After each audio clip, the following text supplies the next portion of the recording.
Welcome. I'm Sci-Fi GameCat Henry, and thank you for watching PSVR Game All Day. Today, we're going to be doing Star Trek Bridge Crew. This is the next in a series of videos for fans of No Man's Sky. I am one too, and also of VR, so these are my recommendations of games you might like based on No Man's Sky and VR.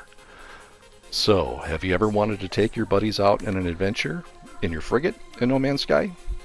Unless that is a feature coming in beyond, this is what you're looking for. Bridge Crew is an obvious choice for a recommendation, not only for the theme, but gameplay. However, it's one that took me a while to put together because of the multiplayer component and also trying to capture other players' chat. Communication between players is key in Bridge Crew, as your success will depend on the cooperation of the crew. Each player depends on the other to provide them with what they need to be effective in the role. But that in no way detracts from the fun. If you want, you can fully roleplay with an "I Captain" here, or an "I canna get no potter captain" there. There is also a great YouTube series from a Star Trek fan named Scotchbox, which I highly recommend. Bridge Crew also has crossplay with PC, so finding a match, or better yet, getting a group of friends together beforehand, is usually not a problem. Unless you do it at 9 AM on a Friday like I tried. But the groups I have played with were all friendly, smart, and often witty, just like fans of No Man's Sky and Star Trek. So rather than a Let's Play, my usual norm, this will be an overview of Bridge Crew. When starting Bridge Crew, you can select the Quick Match for matchmaking online multiplayer, invite some friends into a custom lobby for private online multiplayer, and solo, an offline adventure where you can jump from crew station to crew station, or just have NPCs carry out your orders from a menu, or even through voice recognition commands. Lastly, you can brush up on your training, or just brush up on your impression of Jean-Luc Picard. From here, you can also select a different avatar for your crew member, and finally, you can even change the region if you're having trouble finding a match in your own region. Additionally, you can play Bridge Crew in VR or flat, with the Move controllers or the DualShock. I prefer the moves, not only for immersion, but for accuracy. Once in the lobby, you can pick between campaign missions, which are a scripted series of ever more difficult adventures, including the infamous Kobayashi Maru test, or the ongoing voyages, random mini-missions from a variety of scenarios. From there, you can pick the role you would like to play: captain, helmsman, tactical, or engineer. You can also pick which ship you'll be flying in: the J.J. Abrams-era Aegis, or the original 1960s Enterprise, or the added DLC of the Next Generation's 1701D model Enterprise. Each ship also has different interface characteristics as well as perks, which affect how you perform that role on the ship and what special tactics are available. We'll start with the Aegis and the captain's role. The captain has all the mission specifics the crew needs to get done and doles out orders to the crew. He has access to critical information at his fingertips in the status screen, like the shields and hull integrity. He can effect a red alert, which will instantaneously raise the shields and arm torpedoes, in addition to getting the attention of insubordinate crew members. The captain also has access to the impulse and warp maps, from where the captain can select locations for the helmsman to plot a course to.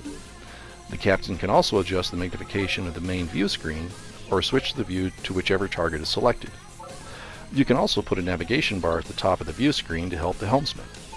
Additionally, all crew members can pop their head out for an external view of the action. From the captain's chair, let's over to the helm. The helm has full control of the ship's steering, engine speed, warp, and impulse drives. Helm also has the same impulse and warp maps as the captain. The best part, though, is you get to use that lever. Helm can also assist tactical transporter duties, in addition to interfering with enemy ship systems such as weapons, shields, and engines, once they've been scanned in by the tactical officer. Keep in mind, it's a big ship, and not as responsive as a fully modded S-Class fighter in No Man's Sky. So you'll need to plan ahead when the captain orders an intercept course to the passing Klingon battlecruiser. Next up is tactical. The tactical position is a multi-level job. You'll be selecting and scanning targets, arming and disarming torpedoes, raising and lowering shields, firing phasers, scanning ships, getting transporter locks, and activating system intrusion measures to disable enemy vessels. It's just about everything you could want to do in a combat frigate in No Man's Sky, but it can, and will, happen all at once, and it's great. And finally, the unsung hero of the Federation, the Engineer. The Engineer is responsible for balancing power levels between phasers, shields, and the engines. On the Aegis ship, you can also reroute power for a temporary boost for that system, but only for a short time, as it will cause damage. Another task of the Engineer is keeping a low energy profile in enemy territory to avoid detection by enemy vessels. Engineers are also responsible for charging warp coils and repairing systems.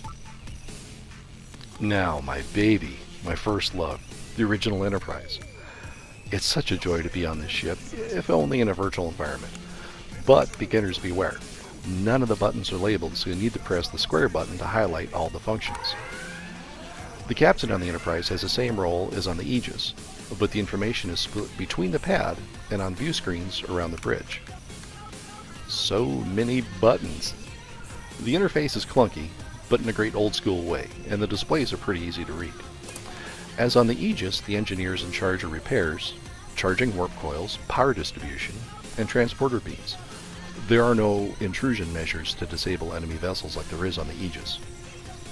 Now the helm is truly a challenge on the Enterprise. It's like steering a battleship with a Game Boy. The functions are the same as on the Aegis, but the controls are definitely not.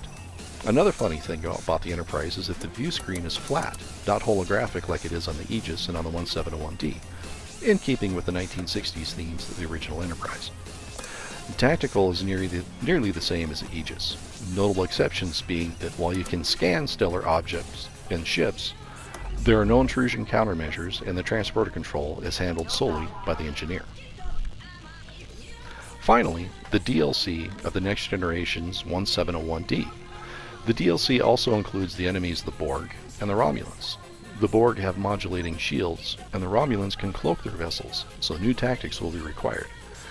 The captain has an amalgam of controls and information screens from the Aegis and the original Enterprise, except it's all on a single pad.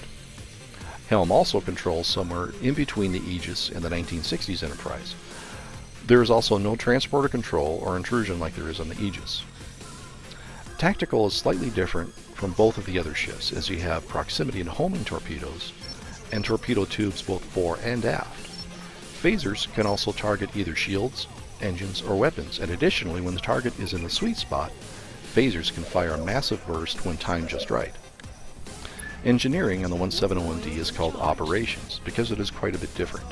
You'll be tasked with assigning crew to various systems around the ship systems, which either need repaired or can give you particular bonuses such as decloaking cloaked vessels, increasing hull integrity, quicker recharge rate on phaser banks, and more. To maximize the effectiveness of the Enterprise 1701D, you'll need to pay particular attention to crew placement and system bonuses based on this game mechanic. Operations is, of course, also in charge of balancing power, like on previous starships. So, there you have it, Star Trek Bridge Crew in a nutshell. I think that if you enjoy sending frigates out on missions in No Man's Sky, you'll enjoy taking over a crew station on the bridge of a starship. The level of immersion when you're with 3 other shipmates trying to navigate spatial anomalies that are destroying the shields, while trying to transport survivors from lifeboats, and fighting off Klingon birds of prey, the whole time the captain is giving orders and you're trying to do your job, relying on your teammates, trying to get done what they need to do. It can be stressful, but breathtaking, particularly for sci-fi fans. Like I stated previously, it's best played in multiplayer, either with friends or even complete strangers. The Bridge Crew community is a fun, helpful bunch, and as fans of No Man's Sky, that is definitely something we can appreciate and relate to. If you like this video, please hit the like button and consider subscribing to the channel. I'd also appreciate any comments, and you're welcome to check out some of my other No Man's Sky and VR playlists. I typically stream No Man's Sky on Mondays, about 10 or 11 a.m. Mountain Time, and PlayStation VR videos on Tuesdays, about 10 or 11. I say typically as life has a way of interfering with gaming. I'm sure you can relate. Anyway, thanks for watching, and as always, live long and prosper.